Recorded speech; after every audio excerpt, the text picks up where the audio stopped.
welcome to Mind Matters with Dr. Gochukwu Ojiako. In the last video, we discussed major depressive disorder, also called MDD. There are more depressive disorders to be discussed. However, we are going to hold off on those for now and come back to them later. As we are approaching the end of September, which is Suicide Prevention Month, it is essential that we discuss suicide, risk factors, warning signs, and know how to assist an at-risk individual get help. So what exactly is suicide? Suicide is the act of intentionally ending one's life. In other words, suicide is death caused by self-harm with the intention to die. Suicide attempt, on the other hand, is self-harm with the intention to die. However, the individual did not die because of the harm. Suicide is a tragic reaction to stressful life events. Many factors can increase the risk of suicide, and many factors can prevent suicide as well. According to the National Institute for Mental Health, suicide is a major public health concern. About 45,900 people in the United States die by suicide every year. It is the number 12th leading cause of death overall. Suicide is tragic. It is complicated, but it can be prevented. It is important for us to know that suicide does not discriminate, which means people of all ages, all genders, and ethnicities can be at risk for suicide. Suicide behavior is complex. It is not caused by any single factor. Some of the risk factors of suicide are depression, having other mental health conditions, including substance use disorder, suffering from severe pain, physical pain, having history of attempted suicide, having family history of suicide, having family history of mental illness, including substance use disorder,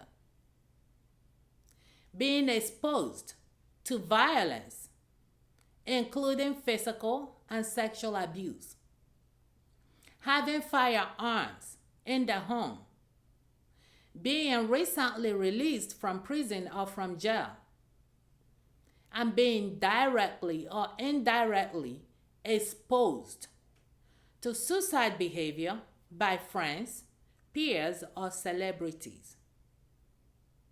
It is essential for us to understand that not everybody that is at risk for suicide will commit suicide.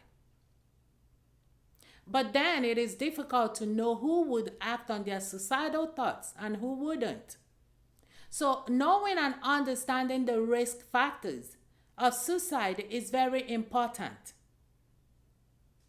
However, an individual that is showing warning signs of suicide may be at increased danger and needing immediate assistance. According to the National Institute for Mental Health, some of the warning signs of suicide are constantly talking about death and wanting to die, talking about wanting to kill themselves, being hopeless, feeling empty, and feeling that there's no reason to continue living, feeling trapped and no way forward, having firearms and guns in their home, giving away valuable possessions, putting affairs in order such as will, saying goodbyes to friends and families being involved in reckless activities such as reckless driving, drinking excessively, and just wanting to die. Also, another warning sign is experiencing extreme mood swing, going from being extremely sad to all of a sudden being very happy. I want to make it clear here that suicide is not a normal reaction to stressful life events and should never be ignored. So if you or someone you know is experiencing any of the warning signs that we mentioned earlier, you should please get help immediately or get the individual help. According to the National Institute for Mental Health, some of the ways that we can get help for an at-risk individual are by asking. Yes, ask an individual who is showing warning signs of suicide, are you thinking about killing yourself? I know it is a very tough question to ask. It is a difficult one. But yes, ask the person. Research shows that talking about suicide does not increase the risk for suicide. Another way we can help is to keep this person safe. How can we do that? If the person answers that they are thinking of killing themselves, find out how. Do you have a plan? Find out how the individual is planning to harm themselves and get them away from the means. Let them away. If it's firearm, you make sure that gets locked away to where the person cannot access it. Keep the person safe. Whatever dangerous means that they have around them, you want to take that away and make sure they stay safe. Again, you want to keep the person safe by being there, be present. Listen to the person. Understand what are they thinking? How are they feeling? How can I help? Once again, research shows that talking about suicide does not increase suicide risk. So it is okay to listen to the person. Understand their feelings, understand what they're thinking, and see how you can help. The next one is to get them connected. What does that mean? So as we're speaking now, you want to make sure that you have available the suicide crisis line number and text number in your phone. 988 number. Yes, it's 988 number. You can call or text that number and it goes to the crisis line. Also make sure that you have the text number to the crisis line, which is 741-741, readily stored on your phone for easy access. And again, connect the individual to his or her loved ones. Reach out to loved ones, families, and make sure the person stays in contact with the people that means most to him or her. And lastly, you want to stay connected as well. So, after discharge from care or after an individual has been treated after being suicidal, research shows that keeping in touch, staying in touch with the person decreases suicide rate. So you want to make sure that you connect or contact the individual very so often to find out how they're doing, find out how they're coping, and if there's any way you can help. So again, after we have make sure that the person have all they need to be safe, we want to talk about treatment. So with a person that is at risk for suicide, we want to make sure there is a safety plan in place.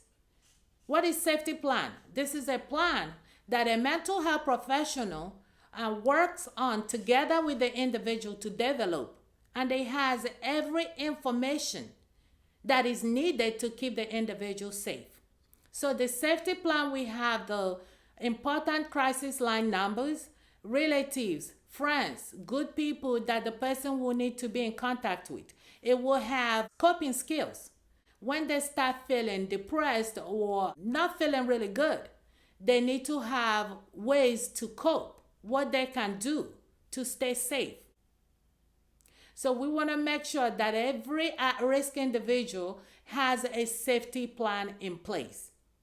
And again, with further treatment, we want to make sure the person is getting therapy. Psychotherapy is very, very important. So with treatment, it can be CBT or DBT. The person's mental health professional will help to develop a plan that will be best for the individual. Sometimes medication management may be needed. Many of the people that are at risk for suicide have other mental health challenges. So we want to make sure, and that's where medication may come in, we want to make sure that those mental health conditions are being managed. So again, the person's mental health professional will work with the individual for the best treatment plan. So if you or someone you know is experiencing a medical or mental health emergency, please call 911, or you can go to your nearest emergency room.